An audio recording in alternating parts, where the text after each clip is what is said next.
आपका YouTube channel में आपका स्वागत है। आप बताइए भैया जी क्या बोलना चाह रहे हो? भैया जी बता रहे हैं आपको भैंस कैसी लग रही है। भैंस तो आपकी बहुत अच्छी लग रही है। इसका कीमत आपको पता है? कितना है? 1.5 लाख। 1.5 लाख। इसके आंचल से आप पता कर लीजिए भैंस कैसी है। अच्छी नस्ल की भैंस है, दाखिल वाली। अच्छा, तो टाइम का भैया टाइम का दूध कितना देती है? ये टाइम का 10। अच्छा भैया। अब आंचल से भी पता कर लीजिए। हाँ, आंचल दिखने में अंदर अच्छी का लग होता रही है। और दूध वाली भैंस नहीं होती। हाँ भैया। आप देख सकते कोची है, दूध तो एकदम ईजी है, बहुत ईजी।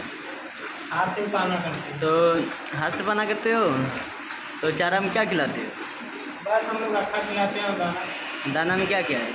दाना कपास, आटा, चिपका, यही सब खिलाते हैं। अच्छा अच्छा। बहुत बढ़िया, बस करो।